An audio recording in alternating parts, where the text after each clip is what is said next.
जाए। तिरंगा लहरा लो भाई तोहर जिंदगी सफल हो जाए। तिरंगा खातिर जान गवैले बतिया बा सच्चाई, जग में उहे महान भइल बा तू हो जाए भाई। तिरंगा लहरा लो भाई तोहर जिंदगी सफल हो जाए। तिरंगा लहरा लो भाई तोहर जिंदगी सफल हो जाए।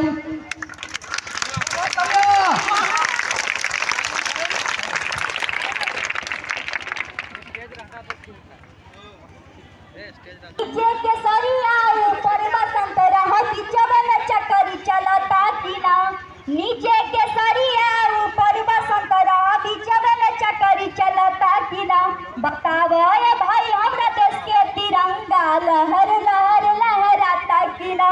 बताओ ये भाई हमरा देश के तिरंगा लहर लहर लहराता कि ना। देश के शान हुए, देश के पहचान हुए, यही पे औरल हमर इंडिया हिंदुस्तान हुए। देश के शान हुए, देश के पहचान हुए, यही पे औरल हमर इंडिया हिंदुस्तान हुए। तिरंगा खातिर जान गवैले सुनी सुनी जिया डर जाता कि ना। तिरंगा खातिर जान गवैले सुनी सुनी जिया डर जाता कि ना। बतावा ये भाई हमरा देश के तिरंगा लहर लहर लहराता कि ना। बतावा ये भाई हमरा देश के तिरंगा लहर लहर लहराता कि ना।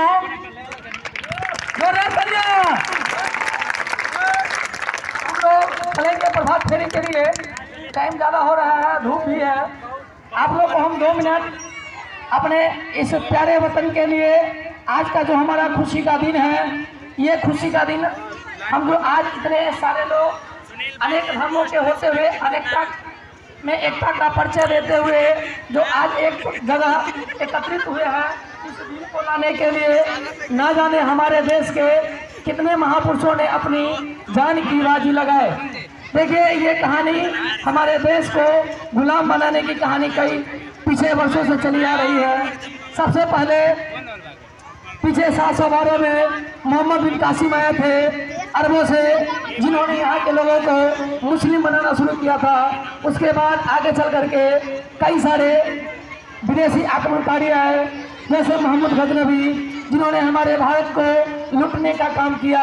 उन्हीं का एक गुलाम कुतुबुद्दीन ऐबक ने दिल्ली सल्तनत का सामना किए थे 1206 में।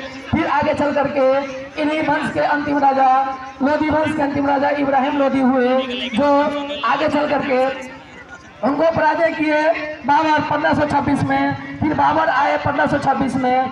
ये इस समय तक हम लोग दूसरे के अधीन में हुआ करते थे और बाबर के वंश जो चल रहे थे मुगल वंश, इस मुगल वंश के ही बीच में 1600 ईस्वी में हमारे देश में अंग्रेज यानी British east India company England से आते हैं और वो हमारे भारत देश में 1765 से अपना हुकूमत जमाना शुरू कर देते हैं, क्योंकि वे 1757 में प्लासी का युद्ध लड़ते हैं, भारतीयों को हरा देते हैं। फिर आगे 1764 में बक्सर का युद्ध होता है, उसमें भी वे भारतीयों को हराते हैं और आगे चल करके पूरे भारत में उन ब्रिटिश अंग्रेजों का राज शुरू हो जाता है।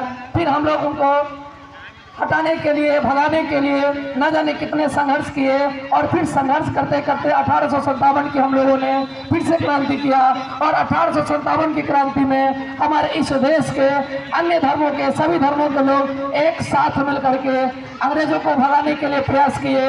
अंग्रेजों भाग नहीं पाए और फिर से अपनी सत्ता काफ़ी मजबूत के साथ कायम किए। फिर हम लोग लड़ाई लड़ते गए। 1885 में जाकर के भारत में राष्ट्रीय कांग्रेस का स्थापना किया गया, भारतीय राष्ट्रीय कांग्रेस जिसका नाम है। फिर आगे चल करके क्या हुआ, गांधी जी का आगमन हुआ 1915 में। जब गांधी जी का आगमन हुआ 1915 में तो 1920 में असहयोग आंदोलन की शुरुआत हुआ। फिर आगे चल करके 1930 में सविनय अवज्ञा आंदोलन की शुरुआत हुई और गांधी जी अन्य आंदोलन के माध्यम से अंग्रेजों को भगाने का प्रयास करते थे। 1942 में फिर से भारत छोड़ो आंदोलन की शुरुआत किया गया और अंततः हमारा देश भारत 15 अगस्त 1947 को आज़ाद हो गया। और उसी दिन से हम लोग बड़ी गर्व से इस 15 अगस्त के दिन को भूलते नहीं हैं और बड़ी गर्व से 15 अगस्त का झंडा फहराते हैं। हर भारतीय इसे भूल नहीं सकते हैं, क्योंकि इस 15 अगस्त को लाने के लिए ना जाने हमारे देश के कितने लाखों हजारों लोगों ने अपनी जान की कुर्बानी गवाए। तो आज के लिए यहीं पर अब हम लोग चलेंगे प्रभात फेरी की ओर। फिर आगे बॉय लोग एक लाइन में रहेंगे, गर्ल्स लोग एक लाइन में रहेंगे। चलते हैं प्रभात फेरी की ओर।